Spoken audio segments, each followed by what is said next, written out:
voilà. La régie a choisi de vous montrer vous. Alléluia.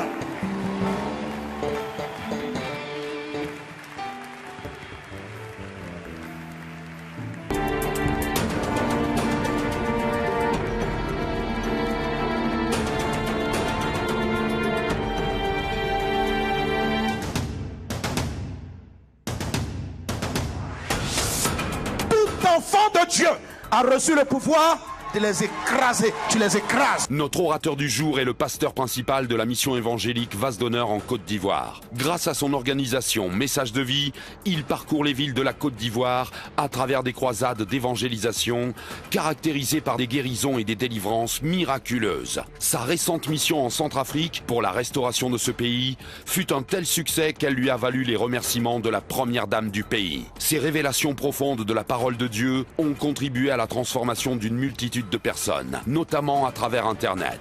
Passionné de Dieu, son désir est de conduire l'Église à une véritable communion avec Dieu par la sanctification et l'adoration. Il est marié à Liliane et ils ont ensemble 4 enfants. Chère famille ICC, maintenant, levons-nous et acclamons le Seigneur pour son serviteur, le pasteur Mohamed Sanogo.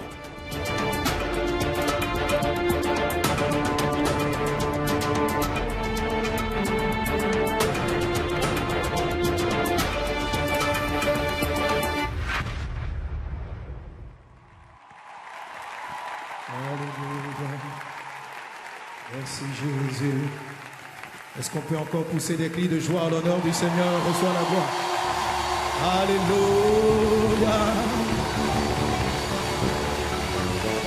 Seigneur, tu es élevé, tu es au-dessus de tout. Notre Dieu est grand, notre Dieu est puissant. Notre Dieu est merveilleux. Jéhovah, tu es. Jéhovah. Jéhovah, Jéhovah, disons Jéhovah, Seigneur mon Dieu, Dieu tout-puissant, Dieu glorieux, Jéhovah. Personne n'est comme toi, ô Jéhovah. Seigneur, nous voulons t'élever. Reçois l'honneur, la louange de ton peuple, Seigneur Dieu. Toi le Dieu qui est au-dessus de tout, qui fait toutes choses, qui a tout créé par ton bras puissant. Merci de nous donner le privilège d'être dans ta présence, pour recevoir ta parole, pour t'entendre nous parler et te révéler à nous. Oh Jéhovah, oh Jéhovah, mon Dieu, mon roi, mon Seigneur sauveur, toi qui m'as affranchi, toi qui as brisé mes chaînes, toi qui as changé ma vie, personne n'est comme toi, oh, tu es élevé, oh, oh, tu es élevé, Dieu tout-puissant, oh mon Dieu.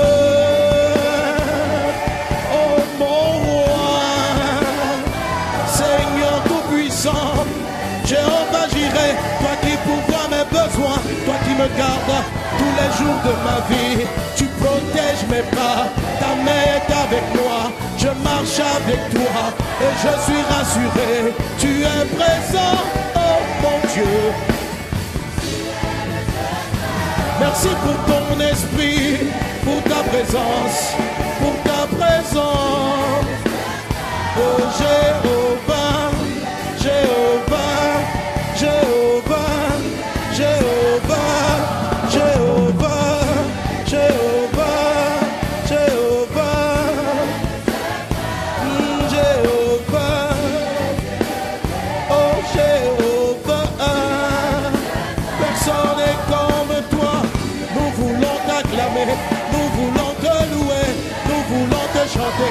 de célébrer, élever ton Seigneur, magnifier ta grandeur. Tu es grand, tu es puissant, tu es merveilleux. Baïdarandoro Baba, Rendarianda Marabara la Sotaraba, Kayanda la Brose, Raide Glorianda Baba Chen, Rianda Bradas, Glorianda Bradas, Condoro de Bro, Reda Bradas, Sarabara la Glorianda Bradas, Renda Rababa Chen de Brosma, Ronda Rababa Chen de Brosme, oh oh oh oh oh oh, Renda Rababa Shandara Bra, Raide Glorianda Bradas, Sora Riba Baba Chen, Renda Baba Yadara Bradas, Glorianda Bradas, prends le contrôle, prends le contrôle, prends le contrôle, Lamba Yadara, Mama Shandara Bradas, on vit toutes choses, on vit toutes choses, quand there is a light and the rest my nation, we Baba Yandoro, light away my shame, Baba Yamai, the flow my day, on the red light ocean, Reba Yandoro, Lona Rema me house, my the love, que ton nom soit élevé, que la parole te donne, que la parole te glorifie, que ton nom soit élevé en toutes choses, que ton règne vienne, que ta volonté soit faite sur la terre comme elle est faite dans les cieux. Dieu élevé, Dieu grand, Dieu fort. Devant nos circonstances, nous te voyons au-dessus de tout. Devant nos situations, nous te voyons au-dessus de tout. Dieu grand, Dieu puissant, Dieu élevé, Dieu merveilleux, Dieu glorieux, Dieu puissant, réveillant, baraissement, blind, the spider, Renda brada, Shandara brada, Slori, Yanda brada, Slor, tu es élevé. Saint-Esprit, nos mains levées vers toi. Il est présent, notre Seigneur, tu es là. Nous voulons t'élever au-dessus de nos pensées, au-dessus de nos défis, au-dessus de nos challenges, au-dessus de nos objectifs personnels. Pride, glory, Yanda brada, Sondara brada, Lori, mama. Brenda bradi soro bara la clarion la bradi sondo rodo broche. Prede clarion la brada sara bara la glorion de bro. Raide glorion la brada chandara da bra. Raide glorion la brada sara bara la glorion la gara la inde bro. Renda brada sara bara la primara la soto rodo bro. Raide glorion la gara la sonda raba shere baba. Raide ren mai dolonga rababa. Enda la da mama shendere de bros. Rae de gloria la brada charabara la gloria la bro. Oh mon Dieu, oh mon roi, oh mon Dieu. Laissons le Saint-Esprit nous inonder, nous conduire dans la dimension qu'il a prévue pour ce moment.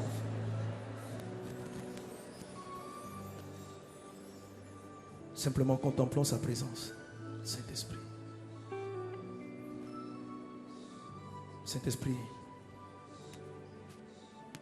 Ce programme t'est dédié. Saint-Esprit, ce programme t'est dédié. Parler de ton action en termes d'onction dans nos vies. Toi seul peux le montrer, toi seul peux l'expliquer. Qui sommes-nous pour décrire cette profondeur? Toi tu connais les profondeurs de Dieu. Et nous avons même des difficultés à saisir ne serait-ce qu'un millième de ta grandeur, de ta puissance. Saint-Esprit, c'est pourquoi toi-même viens nous enseigner. C'est pourquoi toi-même viens prendre le contrôle. C'est pourquoi toi-même viens prendre les mots qui sortiront de la bouche. Toi-même viens disposer nos cœurs.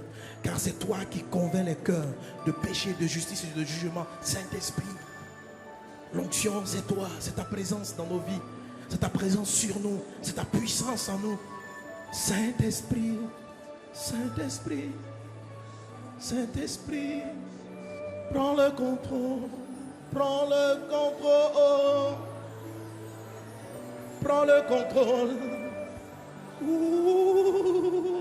Prends le contrôle. Que tout ce qui n'est pas de toi, que tout ce qui n'est pas de Dieu s'éloigne de ce lieu. Prends le contrôle, l'Esprit de Dieu.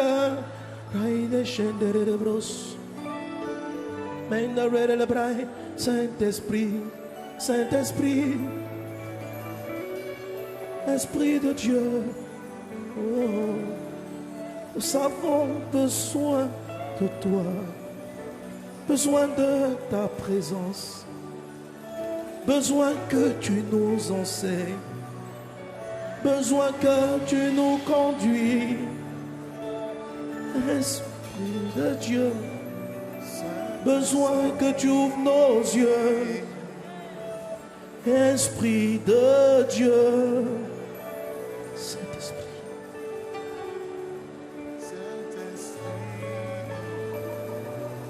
Oh, alléluia. Le Saint-Esprit est là, est présent.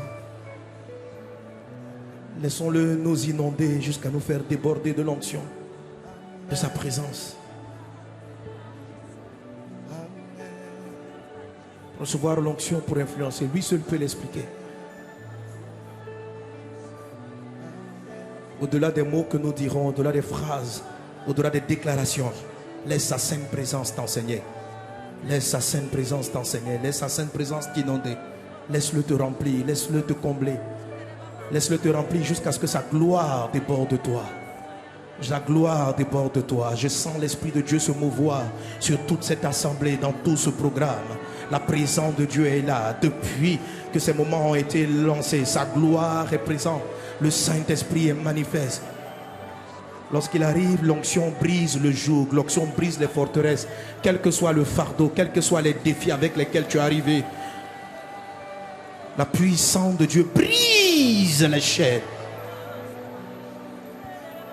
Maintenant, reçois l'Esprit.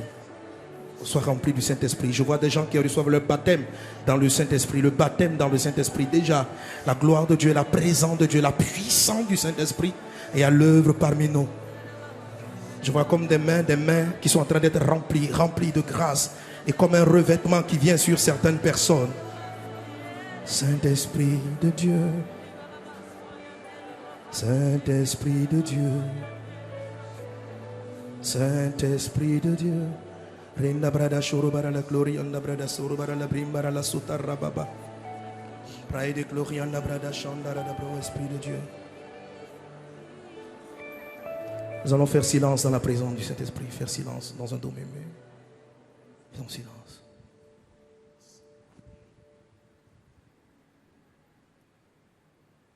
Je vois dans mon esprit une jeune demoiselle qui a 17 ans. Elle s'appelle Estelle.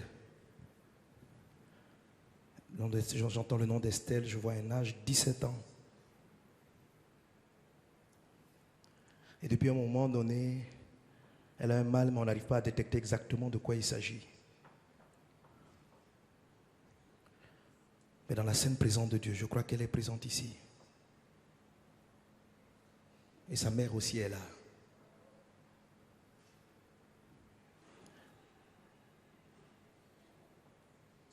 Que le Saint-Esprit guérisse cet enfant maintenant.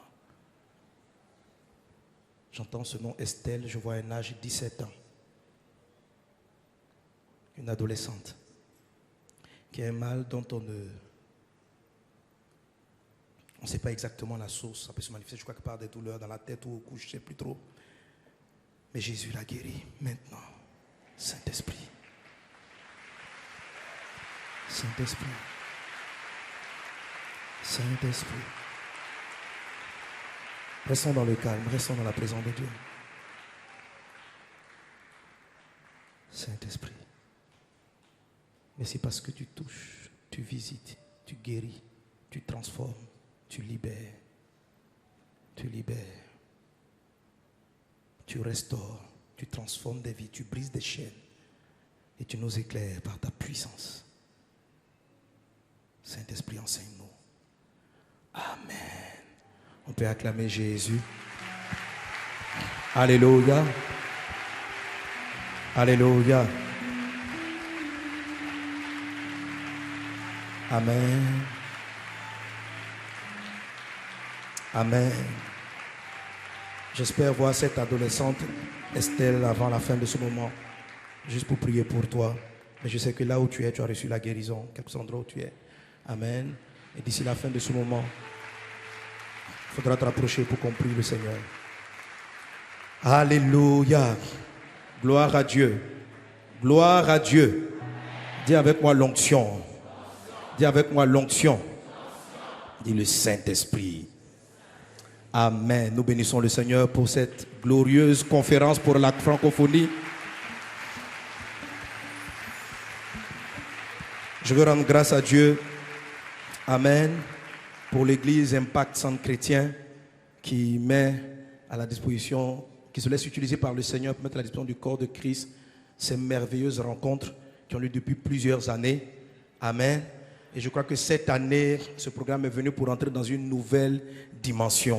Alléluia. Si tu sens qu'on est dans une nouvelle dimension, tu vas acclamer très fort Jésus.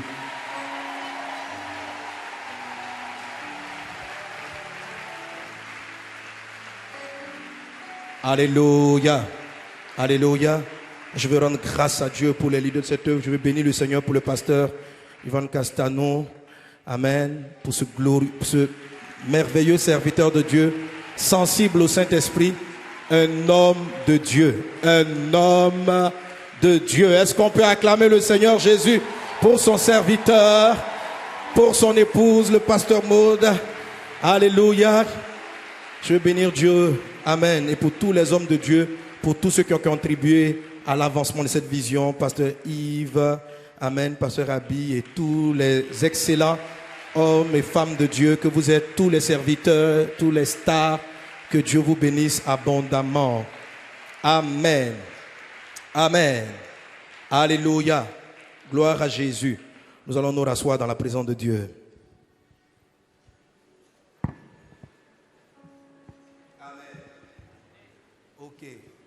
Je voulais aller dans la parole et puis prendre le temps. Ça me dit qu'on prenne plus de temps pour prier pour les personnes. Amen. Amen. Donne un bon amen à Jésus. Amen. Donne un bon amen à Jésus. Amen. J'entends pas bien ton amen. Amen. Bon, je ne sais pas pour le son, mais je préfère mon son avec... Ah, ils vont améliorer. Ok. Amen, amen. Amen, ça veut dire qu'il en soit ainsi. Ça veut dire je reçois la parole. Pendant ce temps, je vais, par la grâce de Dieu, enseigner la parole du Seigneur, mais aussi prêcher. La Bible dit que Jésus allait de lieu en lieu, il enseignait et prêchait. La Bible utilise les deux termes dans la même phrase, que Jésus enseignait et Jésus prêchait. L'enseignement, c'est l'explication des choses, c'est faire comprendre. L'enseignement concerne l'intellect. L'enseignement nous dispose à comprendre un mystère. Alléluia. Mais l'enseignement, de manière directe, ne transforme pas. C'est le fait que tu acceptes une déclaration de Dieu qui produit en toi une transformation. Quelqu'un est-il avec moi? La Bible dit ceci: à ceux qui l'ont reçu, cette parole, elle a donné le pouvoir de devenir. Amen. Pas forcément à ceux qui l'ont compris. Il y a des personnes qui ne comprennent pas beaucoup de choses. Mais quand Dieu dit une chose, ils reçoivent. Ils disent Amen. Ils y croient, tout simplement. Et parce qu'ils croient en cela, ils voient la puissance de Dieu se manifester dans leur vie. Ceux qui sont dans l'intellect, dans le raisonnement, dans la logique, ne perçoivent pas les choses de l'Esprit de Dieu. C'est au niveau de l'âme qu'on a besoin de l'explication, de la démonstration. C'est très utile parce que l'âme fait partie de l'être humain. Alléluia. Alléluia. Mais la parole qui nous transforme, c'est celle que nous recevons. La Bible dit ceci: la foi vient de ce qu'on entend, pas forcément de ce qu'on a compris. Amen. Pierre n'avait pas besoin de comprendre. Quand Jésus lui a dit viens sur l'eau, il s'est jeté. Il n'y a pas de raisonnement. Comment on va marcher sur les eaux, à quel moment? Quand il a dit à Pierre jette le filet, Pierre a failli raisonner au départ, mais il a dit sur ta parole je jetterai le filet. Donc lorsqu'on agit sur la parole de Dieu, la puissance de Dieu se met en marche à ceux qui l'ont reçu. Alléluia. Donne un bon amen à Jésus. Amen. Donne un bon amen à Jésus. Amen. Jésus dit ceci dans le livre de Luc chapitre 4 verset 18. L'Esprit du Seigneur est sur moi parce qu'il m'a oint pour annoncer une bonne nouvelle. Amen. Jésus-Christ a été oint pour nous faire une annonce. C'est une annonce. Il ne venait pas nous expliquer. Il dit l'Esprit du Seigneur m'a oint. Il enseigne mais aussi il annonce. Il annonce qu'il y a une bonne nouvelle pour les pauvres. Et quand on fait une annonce, l'attitude qu'on doit avoir vis-à-vis d'une annonce, c'est quoi? C'est prendre l'information. Amen. Tu reçois l'information. Jésus dit l'Esprit du Seigneur est sur moi. Il m'a oint pour annoncer. Pour annoncer une année de grâce. Pour annoncer une année de faveur. Je le déclare dans ta vie. Que cette conférence soit le démarrage d'une année de faveur, d'une saison de grâce, d'une année de grâce dans le nom de Jésus. Dis Amen. La prédication et la parole vient avec la puissance de Dieu. Elle brise les forteresses et elle installe les choses. Elle n'a pas besoin d'être logique. Elle vient par la puissance de la prophétie. Et je déclare sur ta vie que tu rentres dans une nouvelle saison à partir de cet instant, dans le nom de Jésus. Alléluia. Jésus ne t'explique pas, il t'annonce une bonne nouvelle. Dis avec moi, bonne nouvelle. Bonne nouvelle. Alléluia. Et ce dont je veux parler, ce que je vais annoncer par la grâce de Dieu, c'est non seulement expliquer, mais te parler aussi et que tu reçoives aussi la puissance d'entrer dans ce que j'appelle ta destinée. Dis avec moi, ma destinée. Ma destinée. Alléluia. C'est très important, c'est très important. Le Saint-Esprit vient oindre pour un but, pour une mission. Tout à l'heure, le papa Karambir, le pasteur Karambir, dans son message, a dit ceci. Il y a des onctions pour la royauté. Il y a des onctions pour ceci. L'onction vient pour quelque chose. L'onction ne vient pas dans le vide. Alléluia. Je vais certes parler de l'onction, revenir sur quelques notions de l'onction, de la présence du Saint-Esprit. Mais ce que je veux, c'est que Dieu va te oindre. Jésus dit ceci. L'Esprit du Seigneur est sur moi parce qu'il m'a oint pour. Dis avec moi, pour. Donc il y a un pour. Alléluia. Il y a une raison pour laquelle Dieu te donne sa présence, Dieu te donne sa puissance. Il y a une raison pour laquelle le Seigneur te fait opérer dans le domaine du surnaturel. Il y a une raison. Amen. Ce n'est pas juste pour t'amuser avec cela à la maison. Mais il y a une raison que dans le nom de Jésus, tu entres dans cette dimension, tu connais ton destin, tu marches dans ton destin. Dans le nom de Jésus. Donne un bon amen. Ça veut dire je reçois. Alléluia. Ça veut dire lorsque je déclare ces choses, la puissance de Dieu, que j'ai tout expliqué ou pas tout expliqué, mais que la puissance de Dieu te rende capable. C'est-à-dire quand tu sortiras de ce lieu, qu'il y ait comme cette force divine en toi qui te conduise sur le chemin de ta destinée, sur le chemin de ton destin. Alléluia. Que la voix de Dieu dans ton esprit soit beaucoup plus claire par la puissance de Dieu. Dans le nom de Jésus. Dans le nom de Jésus. Alléluia. Alléluia. Quelle que soit cette destinée, tu as besoin de l'onction. On a besoin de l'onction pour opérer efficacement pour Dieu. L'année dernière, le thème que j'avais abordé par rapport à l'ensemble, j'ai tout parlé déjà de l'onction. J'ai touché déjà l'onction. Amen. J'étais dans la dimension prophétique. Alléluia. Voilà, avec les vases qu'on transvasait. Qui s'en souvient? Amen. Voilà, on a mené même encore un modèle ici. Alléluia. Quelqu'un est-il avec moi? Quelqu'un est-il avec moi? Voilà, on ne va pas refaire totalement les mêmes choses, mais on va comprendre juste pour rappeler ceci. Dans le livre de Luc chapitre 4, la Bible dit Jésus-Christ, rempli du Saint-Esprit, revint du Jourdain. Amen. Il a été conduit dans le désert où il a été tenté pendant 40 jours. Un peu plus loin, au verset 14, la Bible dit ceci. Jésus revêtu, dis avec moi revêtu. Revêtu. Amen. Et au verset 18, Jésus dit ceci. L'Esprit du Seigneur est sur moi parce qu'il m'a oint. La notion d'onction, parce que nous parlons de l'onction. Dis avec moi l'onction. L'onction est similaire aussi à un revêtement. À un habit. Un revêtement comporte, qu'un habit contient. Amen. Amen. L'onction est similaire à un revêtement. Et l'année dernière, on avait illustré cela. J'avais dit ceci. Quelqu'un peut être policier. Est-ce qu'on a des corps habillés dans la salle? Est-ce qu'on a des corps habillés de la police? Levez la main, tenez-vous debout. Amen, on en a. Amen. Vous voyez cette soeur-là, elle est en civil. Elle est policier, mais elle est en civil. La plupart des voisins ne savent pas qu'elle est policier. Elle a la connaissance de la police. Elle sait comment interpeller une personne. Si elle fait la police de la circulation, elle maîtrise, elle connaît les lois pour orienter, pour gérer une circulation. Elle a appris. Elle a aujourd'hui une forme d'identité. Sur sa carte d'identité, on dit sa fonction. Elle est policier. Quelqu'un est-il avec moi? Amen. Elle a le pouvoir. Elle a reçu des choses. Elle a appris, elle a reçu une connaissance. Mais cette même dame, si elle va s'arrêter dans la tenue dans laquelle elle a en ce moment, au milieu d'un carrefour, et qu'elle voit une voiture qu'elle interpelle, à la limite, si on ne va pas la cogner. Me suivez? Mais cette même personne, il suffit qu'elle porte la tenue du policier, tout change. Elle n'a pas changé. Son identité n'a pas changé. Elle arrive, elle regarde, un véhicule arrive, elle tend la main, elle lui indique la position. Quelle que soit la forme de la voiture, quelle que soit la grosseur, quelle que soit la personne qui conduit, Quand elle indique comme ça, tu te mets là, la voiture s'arrête instantanément. Qui la voiture craint?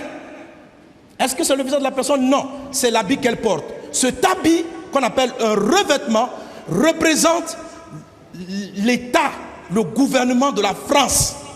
Si vous touchez à cette femme, vous touchez à la France. Lorsqu'elle n'a pas la tenue, vous pouvez ne pas savoir. Mais lorsqu'elle a la tenue, l'atmosphère change. C'est comme ça fonctionne l'onction. Tu es fils de Dieu. Tu es fille de Dieu. Il y a un ensemble d'héritages et de promesses que tu as acquis dans le Seigneur. Quelqu'un est avec moi? Amen. Mais quand tu n'as pas l'onction, que tu dis à un démon, va-t'en, il se pose la question de savoir qui tu es. Quelqu'un est avec moi? En tant que chrétien, en tant que fils de Dieu, tu es habilité à chasser le diable. Jésus dit, je vous ai donné le pouvoir de marcher sur les serpents, sur les scorpions, sur toute la puissance de l'ennemi. De la même manière, cette dame à l'école de la police a appris à comment on arrête un véhicule, a fait tout ceci. Ok, tout ça c'est bien. Amen. Mais lorsqu'elle se met en travail, si elle n'est pas revêtue, son travail devient plus pénible. Si elle doit interpeller un véhicule, elle doit souffrir de sortir sa pièce, lui montrer, écoutez, moi je suis un agent de police, pour que la personne puisse obtempérer. Et je vous vais illustrer que c'est le cas de beaucoup de chrétiens. Quand ils rentrent dans le combat spirituel, lorsqu'ils demandent des choses à Dieu, ça prend beaucoup plus de temps parce qu'on doit prouver, amen, qu'ils sont réellement fils de Dieu. Quelqu'un est avec moi? Donne un bon amen à Jésus. Donne un bon amen à Jésus. Avant la fin de cette conférence, tu seras loin du Seigneur. Où tu vas passer à une nouvelle dimension d'onction dans le nom de Jésus. Alléluia. Amen. Amen. L'onction donc nous permet d'opérer efficacement. Voilà ce que la Bible dit. De 0 jusqu'à 30 ans, ce qu'on voit, Jésus n'a fait fuir aucun démon. Il n'a fait aucun miracle. Le premier miracle qui est mentionné, c'est le miracle de Cana. Après ce miracle, ou bien après être sorti du désert, la Bible dit ceci, que les esprits méchants voyaient Jésus et ils s'écriaient, tu es le Fils de Dieu. Tu es le Fils de Dieu. Est-ce qu'on est ensemble? Tu es le Fils de Dieu. Est-ce que entre 0 et 30 ans, Jésus n'était pas le Fils de Dieu? Est-ce qu'il était Fils de Dieu? Pourquoi les démons ne criaient pas, tu es le Fils de Dieu? Il est Fils de Dieu. Il n'est pas devenu Fils de Dieu après le désert. Il était Fils de Dieu. Il est Fils de Dieu. Mais il y a une chose, c'est que les esprits mauvais ne voyaient pas sur lui la marque. Luc 4, 18 dit, Jésus revêtu du Saint-Esprit. Luc 4, 14. Revêtu. Dis avec moi, revêtu. Amen. Donc, la dimension de miracle de Jésus, les démons ont commencé à fuir et à confesser qui il était après que la Bible ait utilisé cette expression. Luc 4, 14, Jésus revêtu. C'est-à-dire que sur le plan spirituel, il a porté une tenue. Amen. Un habit spirituel que les anges, les êtres voyaient, observaient et en fonction duquel ils s'ajustaient. Quelqu'un est-il avec moi? Tu reçois le revêtement dans le nom de Jésus. Amen. Et au verset 18 de Luc 4, ce revêtement-là est présenté comme étant l'onction. Et je vous expliquer ceci. Amen, amen, amen. Donne un bon amen. Amen. La Bible dit d'abord, Luc 4, 1, Jésus rempli du Saint-Esprit. Voilà comment arrive généralement l'onction. La bonne manière d'avoir l'onction. Voilà ta vie, voilà Dieu le Saint-Esprit. Tu es rempli du Saint-Esprit. Est-ce que le verre est rempli d'eau? Je vais remplir. Il est plein? Voilà. Donc, ce verre rempli du Saint-Esprit. Ça, c'est la première étape. C'est quoi le revêtement? Le revêtement, c'est couvrir quelque chose. Si je continue de remplir le verre d'eau,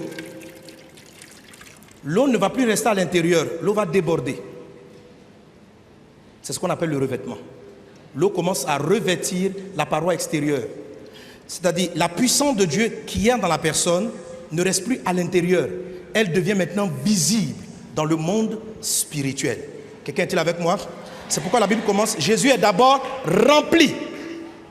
Rempli. Il faut être rempli pour que la plénitude puisse déborder. Quelqu'un est-il avec moi? Jésus rempli.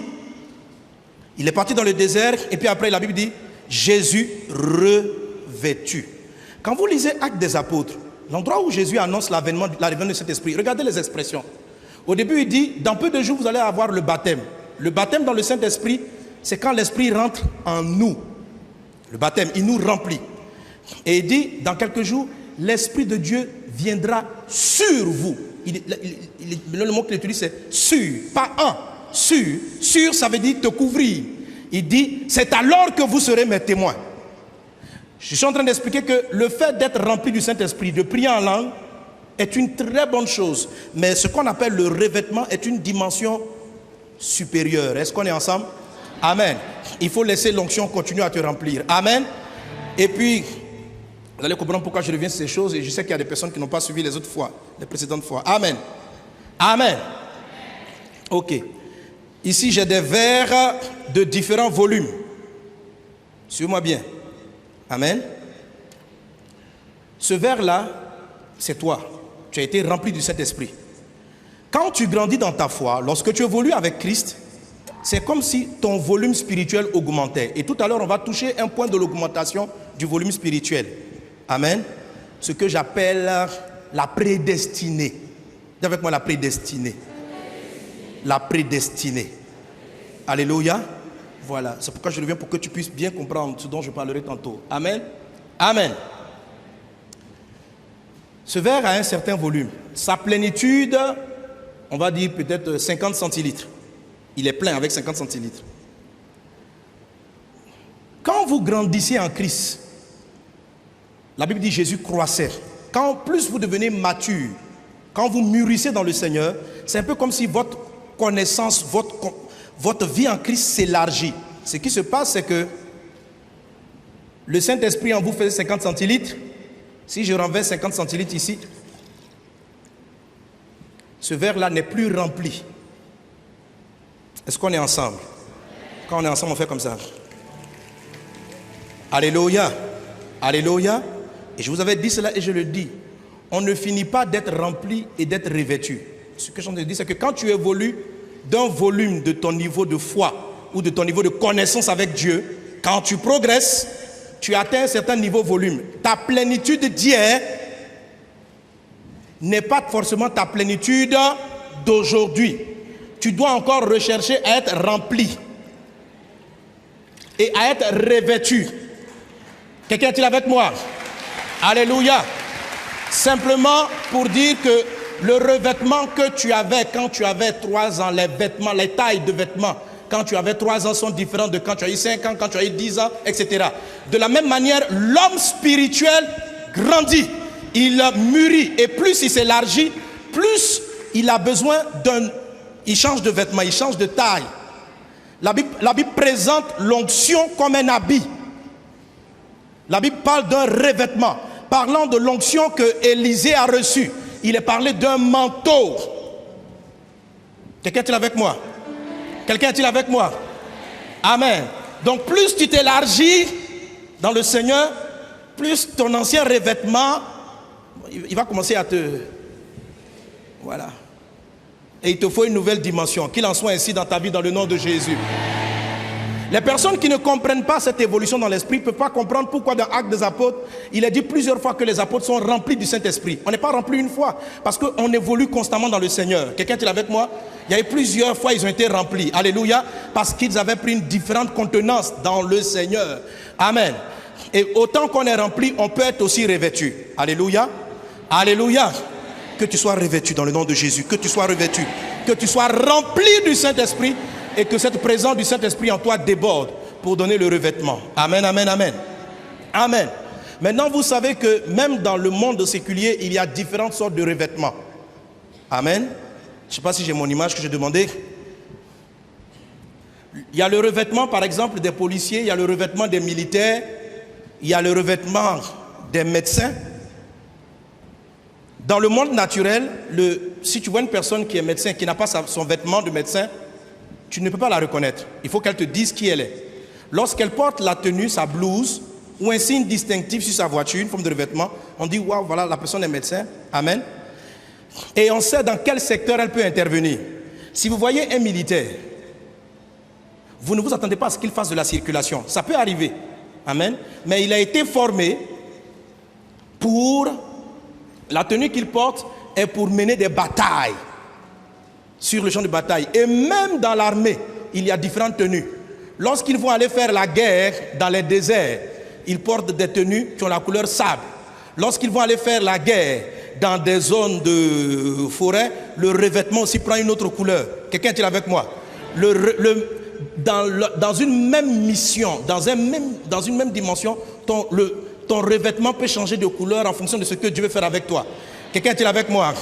Quelqu'un est-il avec moi? Alléluia. Un jour, un évangéliste peut être fort, Dieu peut lui donner spécialement un revêtement de miracles et de guérison extraordinaire. Le même évangéliste, la même personne sera utilisée juste après dans une prédication extraordinaire. Alléluia. La Bible décrit cela dans le livre de 1 Corinthiens 12. Il dit ceci: c'est le même Saint-Esprit, que dans le Saint-Esprit, il y a différents dons et différentes opérations.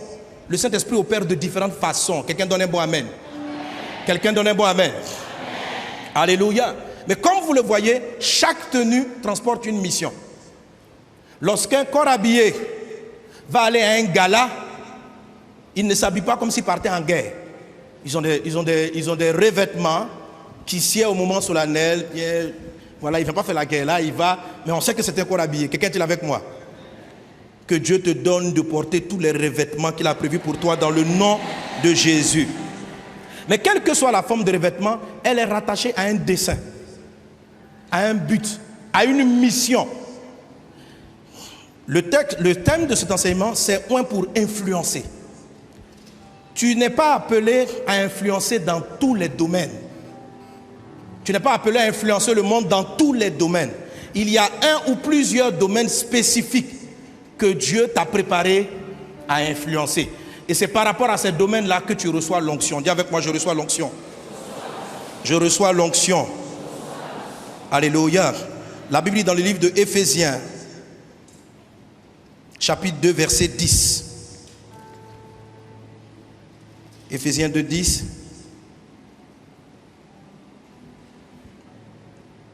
On va le lire ensemble.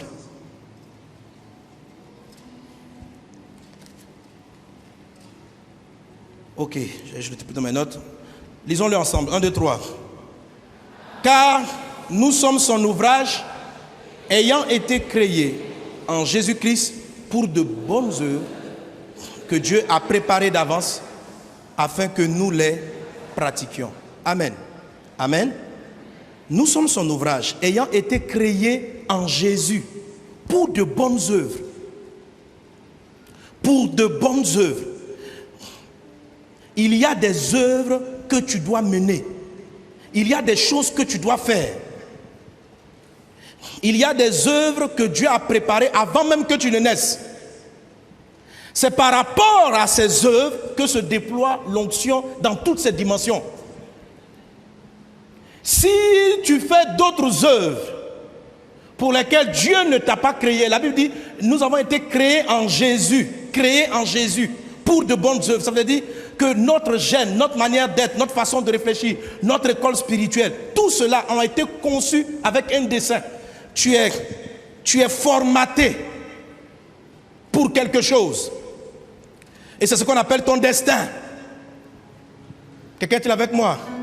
Lorsque tu agis en dehors de cette voie de destinée, ton être ne peut pas être épanoui parce qu'il n'a pas été créé pour ces choses-là. Il n'a pas été conçu pour cela. Amen. Je peux prendre un micro et aller frapper la batterie. Ça va faire du bruit. Mais le micro n'a pas été fabriqué pour faire une baguette de batterie. Ce qu'il va faire, c'est qu'il va s'abîmer. Beaucoup de chrétiens tombent malades, meurent vite parce qu'ils combattent des combats que Dieu ne leur a pas donné de combattre. On va lire ce texte de l'apôtre Paul. Paul dit ceci: j'ai achevé la course. Ça veut dire, j'ai atteint mon destin. Il dit, j'ai combattu le bon combat. Parce qu'il y a beaucoup de combats qu'on peut livrer dans ce monde. Est-ce que tu combats le bon combat? Tu es en train de te battre pour certains domaines, tu es en train de te battre pour acheter. Est-ce que c'est le moment de faire ce combat, par exemple? Comment tu le sais? Si tu te mets à faire un combat au mauvais moment, ce n'est pas le bon combat. Même si le combat est juste. On n'a pas dit le combat qui est irréprochable. Non. Le bon combat, c'est le combat que tu mènes au bon moment. Que dans le nom de Jésus, le Seigneur te révèle les bons combats de ta vie dans le nom de Jésus.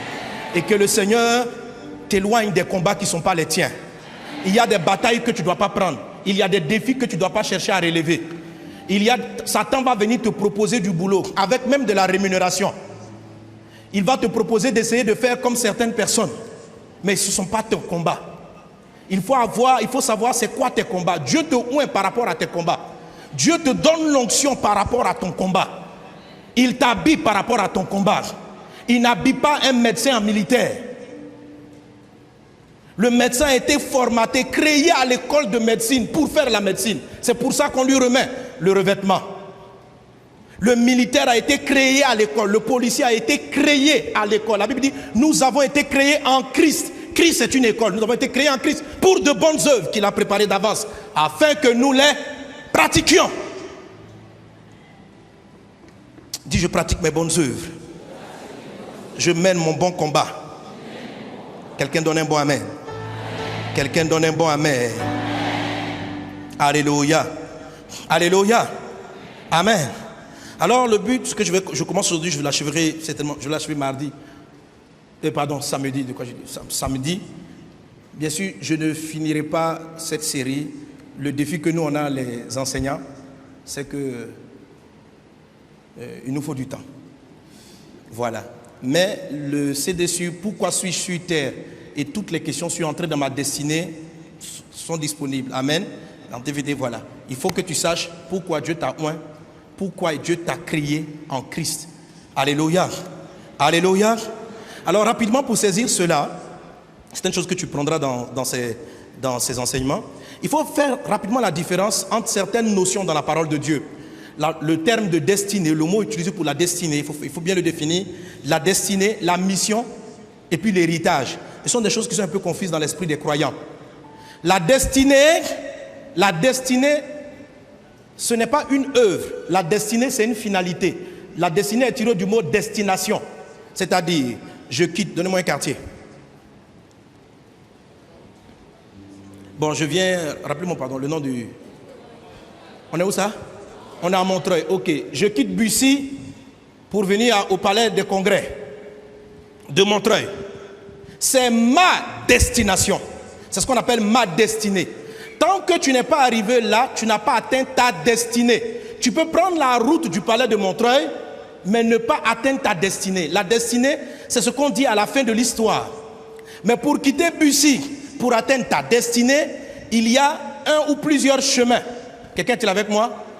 La destinée, c'est la finalité de l'histoire. Donc, tu ne peux pas dire aujourd'hui, je suis dans ma destinée. Tu peux dire, je suis sur le chemin de ma destinée. Mais la destinée, ça c'est le point final. C'est de cela Jésus parle en Jean chapitre 17. Il dit ceci, Père, je t'ai glorifié sur la terre. Jean 17, 4 à 7. J'ai achevé l'œuvre que tu m'as donné à faire. J'ai achevé l'œuvre que tu m'as donné à faire. Et maintenant, toi, Père, glorifie-moi auprès de toi de la gloire que j'avais auprès de toi avant que le monde fût. Amen. Jésus dit, j'ai achevé. Timothée dit ceci. Paul dit à Timothée, j'ai combattu le bon combat, j'ai achevé la course. Amen. Donc, moi-même qui suis là, je n'ai pas encore atteint ma destinée. Quand tu atteins ta destinée, ce n'est pas une affaire d'âge. Jésus avait atteint sa destinée à 33 ans. Alléluia. Amen. Amen. Donc chacun d'entre nous transporte une mission. Tu es né pour quelque chose.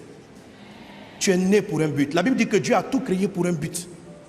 Tu as été conçu, ton histoire, ton éducation, ton école, toutes choses concourent à un objectif. Ton destin est trop important. Le diable se bat contre ton destin. Chaque fois que le destin d'une personne a semblé être visible, Satan l'a combattu. Après le rêve de Joseph, Satan a voulu faire tuer Joseph. Lorsqu'il a su que le roi des Juifs allait naître, il a fait massacrer tous les enfants autour. Lorsque la période de l'exil ou de l'esclavage d'Israël, la période est arrivée, de 400 ans est arrivée, Satan a systématiquement fait tuer tous les gars, tous les hommes mâles, parce qu'il craignait quelqu'un qui transportait une destinée. Lorsque vous êtes sur le chemin de votre destinée, vous êtes transporté par le ciel. Le ciel se dresse pour vous. Vous imaginez, est-ce que le gouvernement peut soutenir un militaire qui va soigner les malades? Il n'est pas médecin, il a un revêtement, il est apprécié par le gouvernement, on l'aime bien. Il est obéissant, il respecte les règles. Et un jour, il sort, il dit maintenant, je deviens docteur. Je deviens médecin. On ne peut pas le soutenir. Beaucoup de gens ont vu leur revêtement se retirer parce qu'il était inadapté. Dieu a prévu quelque chose, mais il se mettait à combattre des faux combats. Que cela ne soit pas ton cas dans le nom de Jésus. Je dis que ces paroles ne sont pas un simple enseignement, ce sont des déclarations afin que l'Esprit Saint t'oriente et te conduise. Il en est ainsi dans le nom de Jésus. Donc la destination, la destinée, c'est l'objectif. Ce qu'on appelle la mission ou les bonnes œuvres à pratiquer, c'est le chemin qui te mène à Montreuil, qui te mène à ta destinée. Amen. Il peut y avoir plusieurs chemins. Deux croyants peuvent avoir à peu près la même destination, mais vont aborder avec différentes œuvres, avec différents chemins, avec différentes voies. Que le Seigneur te donne de trouver ta voie dans le nom de Jésus. Ta voie s'appelle ta mission. C'est d'elle dont Paul parle en disant: j'ai combattu le bon combat. J'ai achevé la course. Achever la course, c'est la destinée. Le bon combat, c'est le chemin. Amen. Donne un bon amen à Jésus. Maintenant, l'héritage, pour terminer ces trois définitions. L'héritage, ce sont les moyens que Dieu met à ta disposition pour aller à destination. L'onction fait partie de notre héritage. Quelqu'un est avec moi? L'onction n'est pas la destination. Qu'est-ce que je suis en train de dire? Tu peux quitter Bussy pour arriver à Montreuil. Tu peux venir à pied. Tu peux prendre quoi encore? Le RER. Tu peux prendre une voiture personnelle. Tu peux prendre... Il y a plusieurs moyens. L'héritage, ce sont les moyens et la puissance que Dieu met à ta disposition pour que tu puisses atteindre efficacement ton destin. Que dans le nom de Jésus, tu possèdes ton héritage. Tu possèdes ton héritage. Tu possèdes ton héritage. Et l'héritage dans l'église, l'héritage général, c'est le Saint-Esprit, c'est l'onction. Jésus dit ceci. Il n'a pas dit aux disciples, il dit, allez par tout le monde, gagnez les nations. Il dit, mais ne commencez pas avant d'avoir reçu le Saint-Esprit. L'Esprit Saint surviendra sur vous et vous serez mes témoins. Amen. Le seul héritage que Dieu nous a donné, ce n'était pas des comptes en banque. Il n'a pas dit aux disciples, oh, je vois, vous voulez aller évangéliser le monde entier. On ne peut pas évangéliser le monde sans argent. Donc, attendez, je vais appeler des financiers. Et quand ils seront là, avec les moyens qu'ils mettront à votre disposition, vous pourrez prendre des bateaux, acheter des chevaux et des chameaux, financer des campagnes. Non, il n'a pas parlé de cela. Il n'a pas cité cela comme héritage. Il a dit une seule chose. Allez toucher le monde. Recevez juste le Saint-Esprit. Dis avec moi le Saint-Esprit. Le Saint-Esprit. Ça veut dire quoi? Est-ce que les disciples n'ont pas eu besoin d'argent? Si. Mais l'onction a attiré l'argent. L'onction a attiré les moyens. L'onction, c'est le type d'héritage dont tu as besoin à une œuvre précise.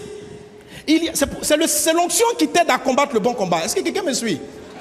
Est-ce que quelqu'un me suit? Sinon, tu peux mal combattre. Pendant que l'onction te demande, maintenant prends le RER, parce qu'il y a un bouchon terrible. Tu peux t'entêter et tu vas aller combattre des heures de bouchon. C'est un mauvais combat. Même si tu es en train d'aller à Montreuil, tu perds du temps. Si tu passais par le métro, tu seras arrivé plus rapidement à destination. Mais tu dis, le plus important, c'est ma destinée.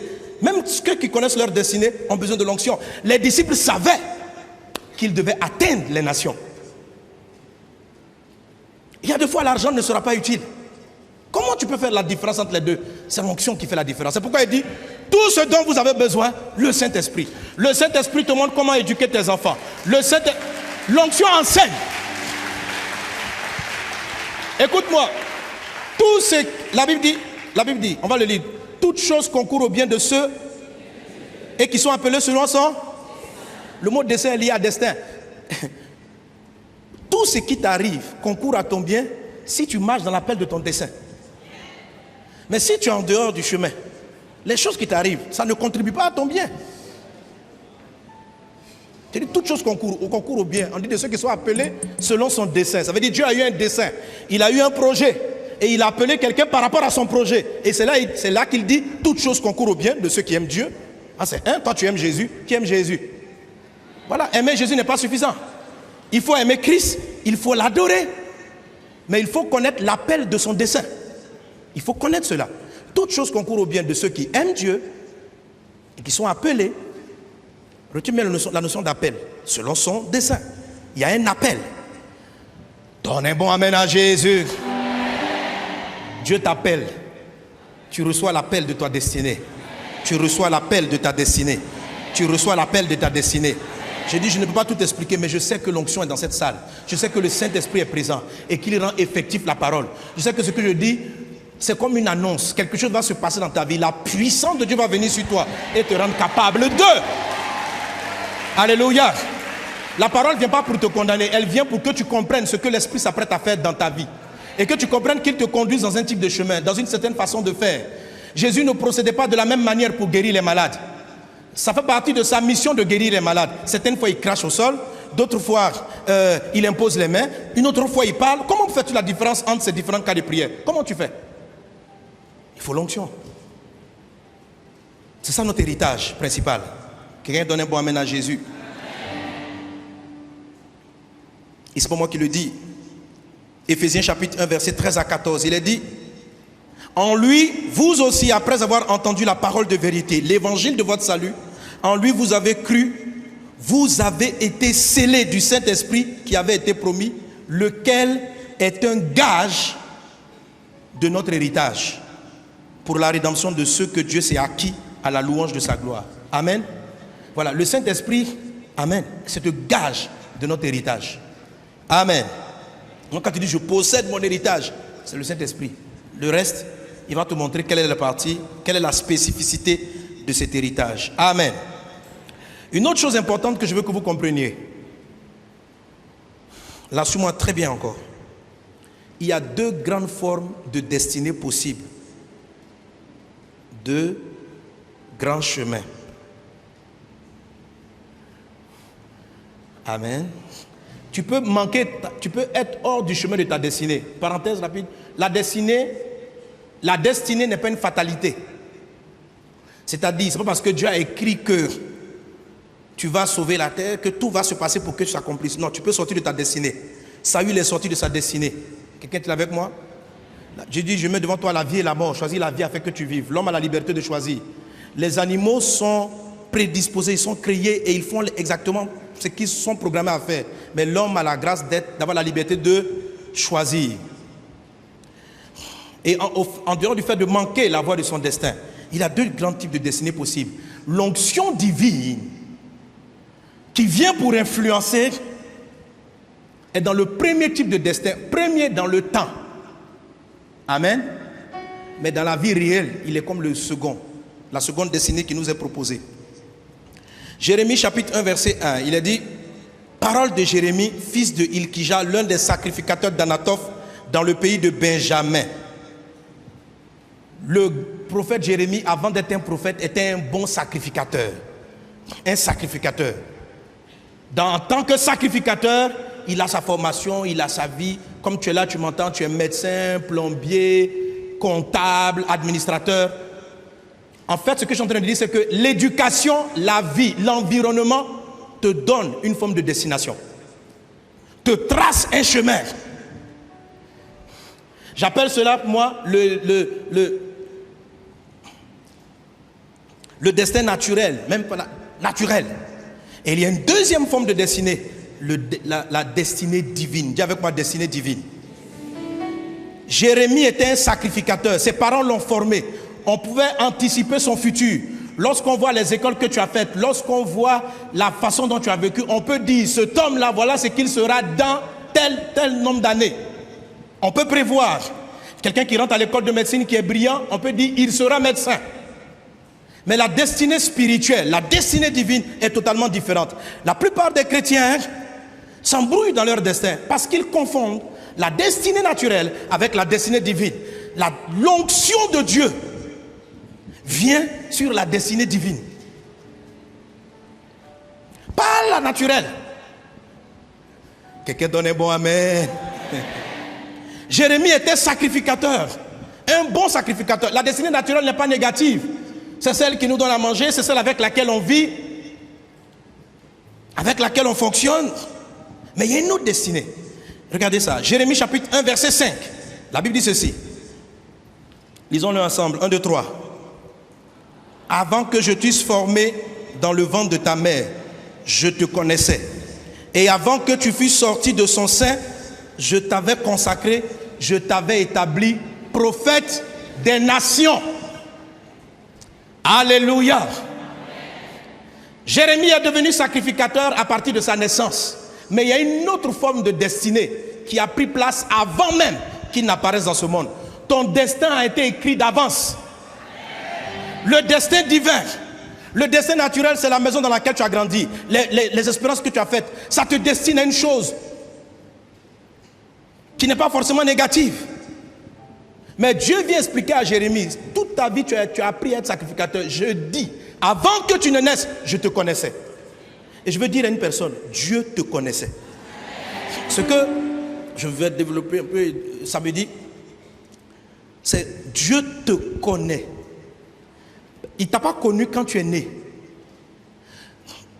J'ai vu beaucoup de formations, d'études sur retrouver votre potentiel et votre destin. La majorité, je crois que les gens se trompent sur la destinée spirituelle. Ils essayent d'évaluer ta mission en fonction de tes expériences. Ce n'est pas vrai. La destinée divine peut ne rien avoir. Ce n'est pas parce que tu as fait des études de médecine que Dieu va t'utiliser dans la médecine. C'est ce que je veux te dire. Amen. C'est mieux? Amen. Ce n'est pas parce que tu as fait des études de médecine que quand on va commencer à prier, reçois l'onction, tu vas forcément chercher l'onction dans la médecine. La médecine, c'est ta destinée naturelle. Donc tu peux continuer à prier pour dire un mois. Dieu n'est pas contre ta destinée naturelle. Mais en tant que sacrificateur, il n'y a pas de revêtement, il n'y a pas le revêtement divin, il y a un type de revêtement humain. Mais Dieu dit, je te connaissais et je t'avais établi. Est-ce que tu sais comment tu as été connu? Est-ce que tu sais comment tu as été connu? Il y a des dons et des moyens qui ont été établis. Regardez le texte qu'on a lu dans Éphésiens 2:10. Il dit, nous avons été créés en Christ pour de bonnes œuvres que Dieu a préparées quand? D'avance, afin que nous les pratiquions. Quelqu'un est-il avec moi? Donnez un bon amen à Jésus. Donnez un bon amen à Jésus. D'avance. La destinée est prévue d'avance. Les œuvres sont prévues d'avance. Ce sont ces œuvres que Dieu oint. Si Jésus restait charpentier, aucun mort n'allait ressusciter. Rien n'allait se produire. Il est fils de Dieu. Ça n'allait pas changer son identité. On ne change pas ton identité. Mais l'onction n'est pas venue pour la menuiserie. Il dit, l'Esprit m'a oint pour apporter une bonne nouvelle aux pauvres, pour libérer les captifs. Est-ce que tu sais pourquoi on va te oindre? Il n'a pas oint pour être un bon menuisier. Il n'a pas été oint pour être un bon plombier. Il n'a pas été oint. Non, il était oint pour briser les chaînes, libérer les captifs. Alléluia. Amen. Ses parents le destinaient à être charpentier. Mais il y a une deuxième destinée. Elle précède. C'est pourquoi je dis, elle vient avant. Même si elle est connue après. Que tu découvres ta destinée dans le nom de Jésus. Que tu aies la révélation de ta destinée spirituelle dans le nom de Jésus. Prends-la, possède-la. Que Dieu se révèle à toi dans le nom de Jésus. Amen. Ce que je veux te dire, c'est que ne limite pas. La destinée naturelle, elle finit avec l'âge. La destinée divine est un peu comme un GPS. Elle transporte la grâce et la miséricorde de Dieu. Je ne dis pas cela pour que quelqu'un se tolère à sortir de son destin. Quand tu reconnais tes erreurs, quel que soit l'âge, c'est un peu comme quelqu'un, tu mets un montreuil et puis tu te trompes de voie. Ton GPS fait recalcul, recalcul, recalcul. Écoute-moi, Dieu n'a jamais perdu espoir envers toi. Il peut t'arriver de sortir de ton destin. Tu peux aller à droite, tu peux passer par ici. L'Esprit de Dieu est là, recalcule, recalcule, recalcule, recalcule. Tourne à droite, tu dis non, je continue, je me trompe. Recalcule, recalcule, recalcule. Dans le nom de Jésus, quelle que soit la façon dont tu es sorti de ta destination, Dieu recalcule. Il te ramène sur le chemin de ta destinée. Il rattrape tes erreurs. Il rattrape tes manquements. Dans le nom de Jésus. Dans le nom de Jésus. Quelqu'un donne un bon amen à Jésus. Dis à un voisin, tout en train de se recalculer. Dans l'étude approfondie de ce message, des hommes comme Abraham, ils sont à un moment donné sortis de leur appel. Abraham, mais quel que soit l'âge, lorsqu'il s'est humilié, Dieu a fait un recalcul. Dans la destinée naturelle, elle finit. Si naturellement tu étais prévu à être ingénieur ou à être un grand footballeur, ça c'est le destin naturel. Après un certain âge, on ne peut plus rattraper. Mais la destinée divine est différente.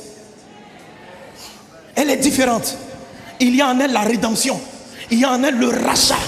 Il y a en elle la capacité de Dieu à ramener les hommes de là où ils sont égarés vers le chemin. Malheureusement, Saül ne s'est pas repenti. Samson s'est repenti. Samson avait une destinée, détruire les Philistins. C'était sa destinée.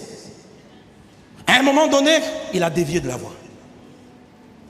Il est sorti du chemin de son destin. Il a raté la mission. Il a commencé à combattre un mauvais combat. Ça l'a mené très loin. Et il a perdu son revêtement. Il a perdu l'onction. Il n'était plus l'homme influent. Il est devenu quelqu'un en train de pousser la meule. Un guerrier. Parce qu'il a plaisanté avec le revêtement.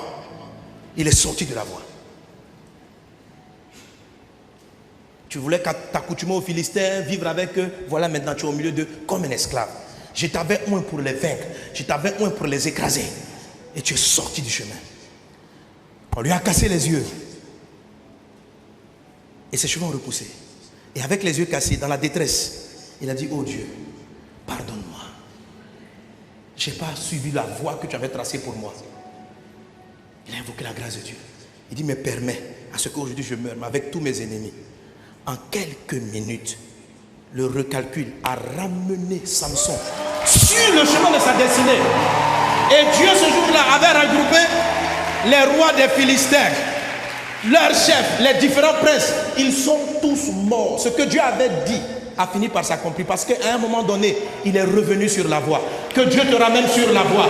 Que le GPS qui est le Saint-Esprit te ramène sur la voie. Le Saint-Esprit est le GPS. L'onction est le GPS. Il dit, vous recevrez le Saint-Esprit, il vous conduira. Amen. Il faut aimer les GPS. Quelqu'un donne un bon amen. Quelqu'un donne un bon amen. Oui, je parle de ta destinée divine. Beaucoup de gens l'ignorent, mais elle est puissante en toi. La Bible dit ceci: or à celui qui peut par la puissance qui agit en nous infiniment. Donc Dieu a déposé en chacun d'entre nous une puissance. Il est capable de faire infiniment au-delà. Quand tu es dans ce chemin, tu n'as aucune idée de toute la puissance céleste qui se déploie pour quelqu'un qui marche sur la voie que Dieu a tracée pour lui. C'est extraordinaire. Les anges montent et descendent. Quand Jésus a commencé à rentrer dans le chemin de son destin, le ciel était ouvert. La puissance céleste était à l'œuvre. L'onction vous fait marcher dans le surnaturel de Dieu. Alléluia. Quelqu'un donne un bon amen. Maintenant pose-moi la question, comment on rentre dans le destin divin? La Bible explique tout. Amen. J'ai pas su le temps. C'est déjà le temps? C'est bon, hein? Ok. On va prier tout de suite. Amen. Alléluia. Donne un bon amen. Samedi, je vais dire les points que j'ai prévus. Mais aujourd'hui, juste pour que tu comprennes que tu as un grand destin. Ton mariage, tes enfants, la plupart des choses qui interviennent appartiennent à ce destin. Si tu ne saisis pas, si tu ne sens pas ta destinée, tu peux pas comprendre l'utilité de la personne qui est avec toi. Quand Dieu conçoit le mariage, Dieu dit ceci: je vais lui susciter une aide. Mais on vient aider quelqu'un qui fait un travail. Si tu ne fais pas le travail, on va t'aider à faire quoi?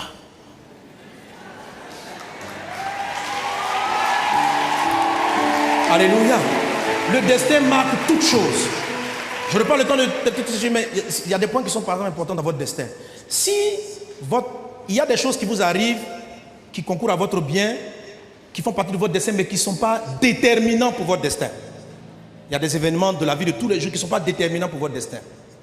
Lorsque une chose légitime est déterminante pour votre destin, si vous ne prenez pas, tant que vous ne prenez pas le chemin de votre destinée, cette chose ne se met pas en place. Ton mariage est important, mais il peut ne pas être déterminant dans la façon dont Dieu veut que tu atteignes ton destin. Mais si ton mariage est un point central de ta destinée, il peut tarder. Tant que tu ne reviens pas sur le chemin de la destinée, c'est ce qui s'est passé avec Abraham. La façon dont il doit avoir l'enfant était prophétique. Ses enfants transportaient une semence pour l'humanité. Et tant qu'Abraham ne comprenait pas, ne saisissait pas, il tournait en rond. Il tournait en rond. Quelqu'un est-il avec moi? Quelqu'un est-il avec moi? Quand tu comprends ton destin, tu arrêtes de tourner en rond. Toute chose, tu comprends que tout concourt au bien. Tout prend un sens autour de toi. Qu'il en soit ainsi dans ta vie, dans le nom de Jésus. On va finir avec ce texte qui explique les différentes étapes pour entrer dans le destin divin. C'est le texte de Romains chapitre 8, versets 26 à 30. Juste pour dire, avant de lire ça, le destin divin est un processus. Il est très difficile à quelqu'un de savoir clairement où il va finir avec Dieu. Ce qu'on appelle la destination, ce n'est pas clair dans l'esprit, c'est clair dans l'esprit de personne, pratiquement. Amen. On a des visions floues. Alléluia. Mais l'esprit nous y conduit. Mais découvrir sa mission, son héritage, la façon dont l'onction va travailler dans ta vie, et les œuvres, le chemin que Dieu veut que tu empruntes est un processus. Ça n'apparaît pas en une seule fois. Ça prend un certain temps. Ça s'étale dans la vie. Quelqu'un est-il avec moi? Et ça s'étale dans un processus à 5 grandes étapes. Amen. Qui sont mentionnées dans le livre de Romains chapitre 8, versets 26 à 30. Il est dit: nous savons du reste que toute chose concourt au bien de ceux qui aiment Dieu, de ceux qui sont appelés selon son dessein. Notez bien, je m'arrête là. Ce texte est en train de parler quelque part d'un dessein.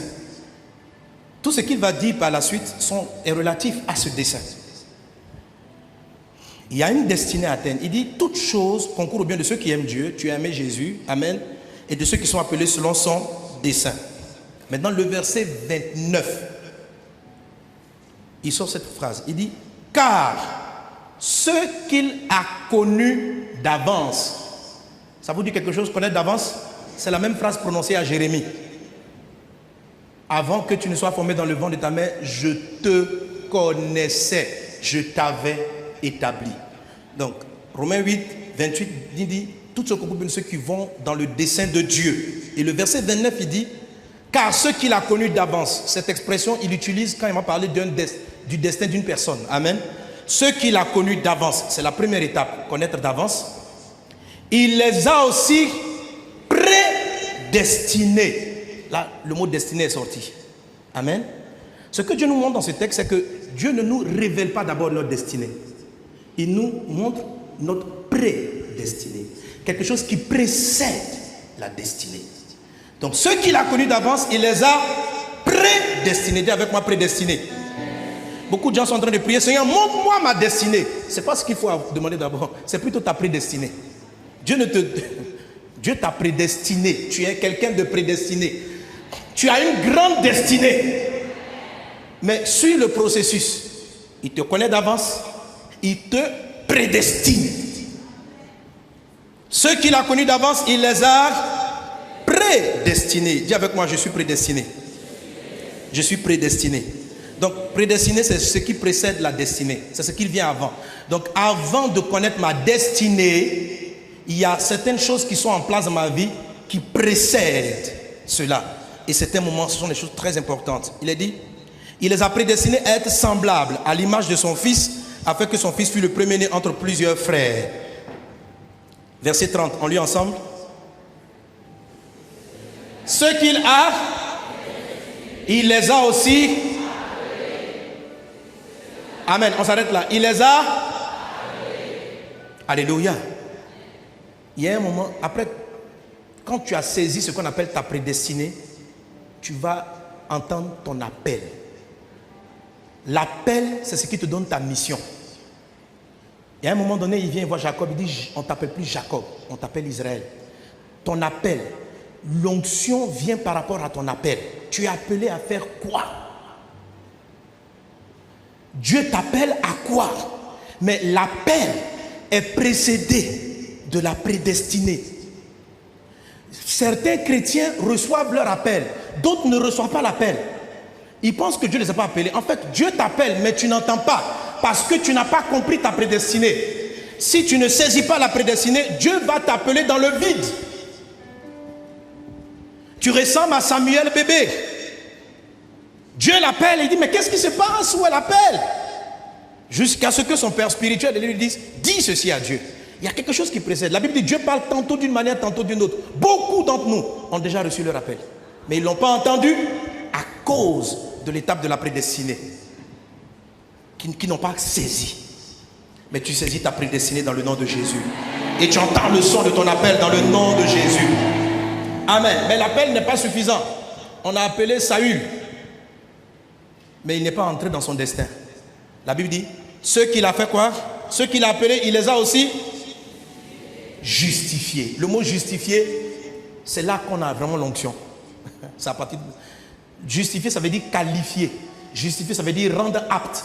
Justifier, ça veut dire enlever l'inaptitude pour la corriger, la rendre apte, juste, apte à. Ceux qu'il a prédestinés, il les a appelés. Ceux qu'il a appelés, il les a justifiés. C'est la partie de la justification qu'on appelle moi j'appelle ça le GPS. C'est-à-dire, quelle que soit la façon dont, quand tu rentres dans la justification, quelle que soit la façon dont ta vie t'est éloignée de ton destin, ou les hommes ont tenté de t'éloigner de ton destin. Parce que le diable combat ta destinée. Il a enfermé Joseph dans la prison. Ce qu'on appelle la justification. C'est Dieu l'a pris de cette prison. Joseph était là-bas de manière injuste. Dieu l'a lavé. Dieu l'a justifié. Et Dieu l'a amené premier ministre d'Égypte. Il en sera ainsi dans ta vie. Satan a pu s'acharner contre toi. Problème de famille, problème de cœur, difficultés conjugales, difficultés dans tous les domaines. Quand la justification prend place, Dieu lave et Dieu te propulse vers ton destin. Le destin qualifie. Le destin, la justification est le tremplin vers la destinée. La justification. Joseph a été justifié. Abraham a été justifié. Dieu les a appelés et dit, tu ne t'appelles plus Abraham, je t'appelle Abraham. Mais ce n'était pas suffisant. Dieu l'a justifié. La justification est puissante. Sois justifié dans le nom de Jésus. Alléluia. C'est la justification qui fait notre salut. Nous sommes justifiés, c'est pourquoi nous partons au ciel. On devient qualifié à cause de la grâce de Jésus. On est qualifié pour aller au ciel. Par rapport au destin, aucun d'entre nous n'est digne d'entrer dans le destin divin. Aucun. Il faut que Dieu te justifie. Sans quoi, le diable trouvera toujours quelque chose pour t'accuser et pour dire cet homme ou cette femme ne peut pas faire ceci.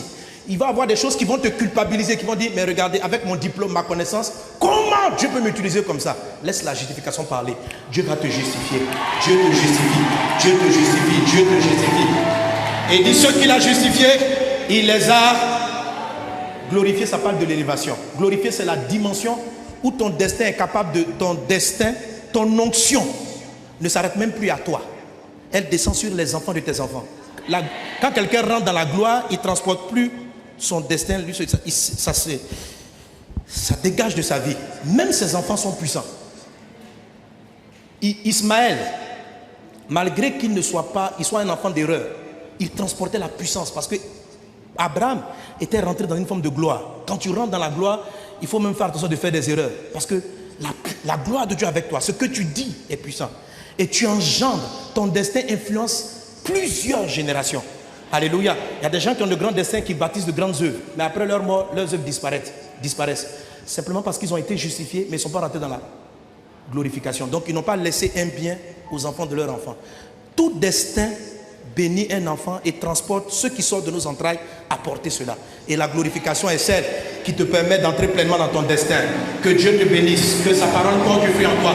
Entre dans ta destinée, entre dans ta destinée, possède ton héritage. Tu vas te tenir debout. Amen. Alléluia.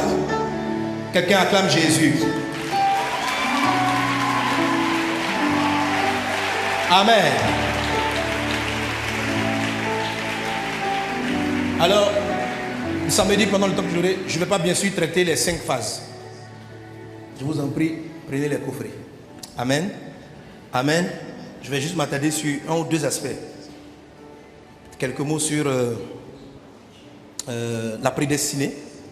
Et puis peut-être un mot sur la justification. Amen. Sur la justification. Mais ce sont les étapes. Tu vas entrer dans ton destin. Tu vas posséder ton héritage. L'onction de Dieu vient pour cette chose-là. Tu as été préparé. Ce n'est pas par hasard que tu es venu dans cet endroit. Amen. Je n'ai pas dit de jeter ta destinée naturelle. Non. Tu vas comprendre ce à quoi elle sert. Mais je te dis simplement, ne dis pas que c'est forcément là que Dieu va t'utiliser. Joseph, dans son école, a été formé comme berger. Mais il a dirigé le monde en tant qu'un économiste et un agronome. Tu n'as aucune idée de ce dans quoi Dieu va t'utiliser. Alléluia. Ne laisse pas ta destinée naturelle paralyser ton destin spirituel. Moi, naturellement, je suis un géomètre. Mais est-ce que si j'étais un géomètre, je serais là, assis devant vous? Papa Karambiri, il avait son destin naturel. Grand directeur. Mais il n'a influencé que sa petite famille. Lorsqu'il est rentré dans son destin divin, ce pourquoi Dieu l'avait établi, regardez comment les nations ont été touchées, comment les vies ont été impactées. Le pasteur Ivan, ingénieur, bon travail, bon petit salaire. Avec son épouse, il allait être bien tranquille, il vient à l'église, bonne Bible. Mais quand vous regardez, ça c'était la première vie naturelle. Et puis ce que Dieu est en train de faire. Il y a trop... Amen. Je n'ai pas dit que tu vas devenir pasteur. Le destin spirituel ou divin n'est pas forcément le fait d'être pasteur. C'est le fait de faire les œuvres qui ont été prévues pour toi. Regardez les hommes de Dieu. Lorsque le pasteur Ivan rentre dans son destin divin, le ciel s'ouvre. L'onction travaille. Les malades sont guéris. Les vies sont transformées. Ce qui n'aurait jamais pu atteindre en tant qu'ingénieur commercial, Dieu l'a fait atteindre cela. Parce que le Seigneur te transporte. Des familles, des nations. Toi aussi tu transportes un destin. La Bible dit ceci. Il a fait de nous un peuple de rois. Chacun d'entre nous, pasteur Karambiri l'a prêché, doit régner dans un domaine. Et doit commencer à régner dans un domaine. Ce dans quoi tu commences à régner, c'est dans le destin que Dieu a prévu pour toi. Chacun d'entre nous. Peut-être même que tu étais formé comme menuisier. Et peut-être que ton destin spirituel, c'est la médecine. Ça peut être possible. Oui. Quand tu vas commencer à le faire, le ciel va s'ouvrir. Tu vas avoir un discernement hors du commun. Tu vas découvrir des choses que personne n'a découvert. Tu vas avoir une grâce hors du commun. Amen. Amen. Tu peux être formaté pour être un bon fonctionnaire. Mais ton destin, c'est d'être un homme d'affaires. Si tu découvres cela, la grâce de Dieu va être dans tes affaires. Mais tu as peur parce que ton destin naturel t'assure une retraite, t'assure une maison de retraite. Il y a plus qu'une maison de retraite en toi, mon ami. Il y a plus qu'une petite maison à bâtir. Il y a plus grand en toi. Entre dans ton destin divin et que le règne de Dieu se manifeste. Garde les mains levées. Reçois la gloire de Dieu. Reçois la grâce de Dieu. Reçois la grâce de Dieu. Reçois la grâce de Dieu. Saint-Esprit, Saint-Esprit, Saint-Esprit, révèle-toi à nous. Révèle-nous de ton onction et conduis-nous sur le chemin de notre destinée. Au nom puissant de Jésus. Amen. Donne gloire à Jésus.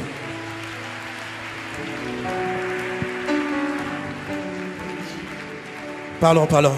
Au nom de Jésus, merci Seigneur, Dieu Tout-Puissant. Oh mon Dieu, tu es élevé. Tu es élevé. Parlons, parlons. J'en prie, t'en prie encore le Seigneur. Parlons à Dieu, parlons à Dieu. Je veux dire à toi, mon ami, tu as été connu d'avance par Jésus. Dieu te connaissait avant que tu ne naisses. Et Dieu t'a prédestiné. Seigneur, révèle-toi à chacun d'entre nous. Révèle-toi. Rinda baba shondara da brus. Pray de glorianda brada sandara da bradis glorianda bobush. Pray de glorianda brada soto rodo brodus larianda brada shere baralake. Praide Glorianda Brada Sarabara la Glorianda Brus. Rimba Baba Shinda Radabre de Sata Radaba. Au nom de Jésus, au nom de Jésus, au nom de Jésus, au nom de Jésus. L'onction va t'enseigner ton destin. L'Esprit va te remplir et t'enseigner ton destin. Invoque l'Esprit de Dieu. Demande Seigneur, dis Seigneur, montre-moi ma prédestinée. Appelle-moi, rappelle-moi Seigneur Dieu. Je marche sur mon esprit. Au nom de Jésus. Praise the glory.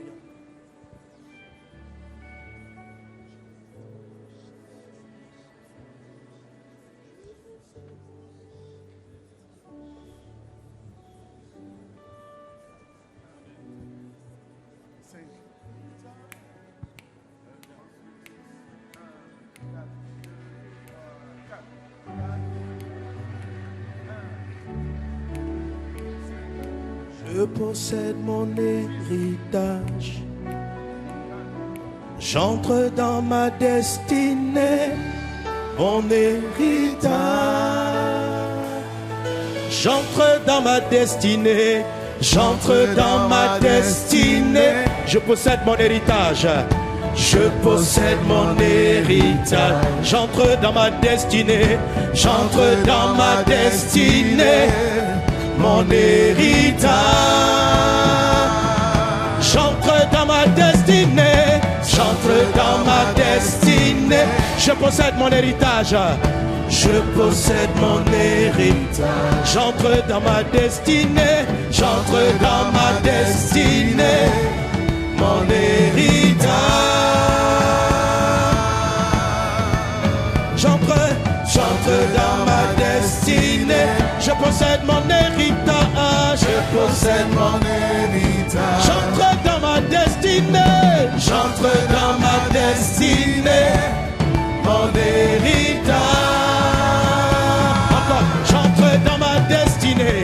J'entre dans ma destinée. Je possède mon héritage. Je possède mon héritage. J'entre dans ma destinée. J'entre dans ma destinée. Mon héritage, ma destinée, mon héritage, oh, ce que tu as payé le prix, ma destinée, mon héritage, ce que tu as, oui, accompli à cette croix, tu as payé le prix de ma destinée. À cette croix, tu as cloué toute condamnation. J'entre dans ma destinée. J'entre dans ma destinée. Je possède mon héritage. Je possède mon héritage. J'entre dans ma destinée. J'entre dans ma destinée. Mon héritage. Seigneur Jésus, prie un peu sur la main. Ouais de Dieu, ouais de Dieu. Je possède mon héritage. Je possède mon héritage. J'entre dans ma destinée. J'entre dans ma destinée. Mon héritage. J'entre dans ma destinée. J'entre dans ma destinée. Je possède mon héritage.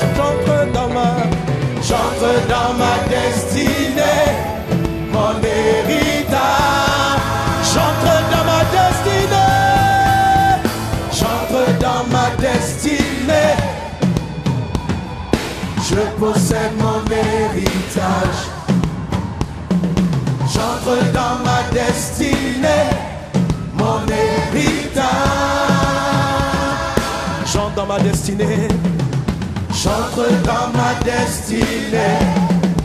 Je possède mon héritage. J'entre dans ma destinée. J'entre dans ma destinée. Mon héritage. Ma destinée. Ma destinée. Mon héritage. Ce que tu as, oui, accompli à cette croix. Tu as cloué condamnation.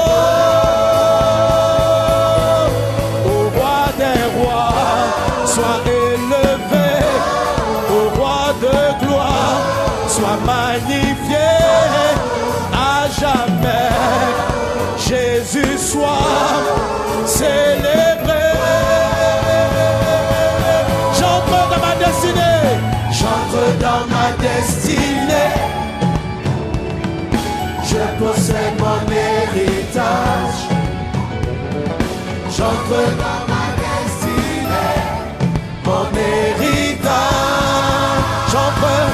J'entre dans ma destinée.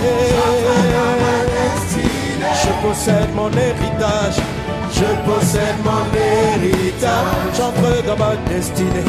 J'entre dans ma destinée. Mon héritage. J'entre dans ma destinée. Merci Seigneur d'avoir écrit des choses pour moi. Je possède mon héritage. Merci Seigneur pour ce que tu fais. J'entre dans ma destinée.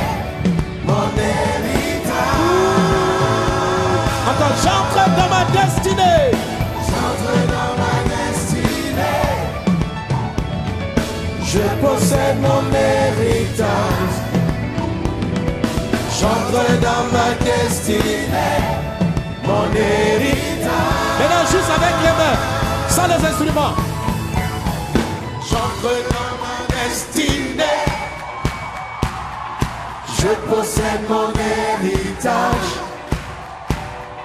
J'entre dans ma destinée. Tu entres dans ta destinée et tu possèdes ton héritage. Tu vas jusqu'au bout, rien ne t'arrête et tu atteins le but de Dieu pour ta vie. J'entre dans ma destinée. Je possède mon héritage. J'entre dans ma destinée. Mon héritage.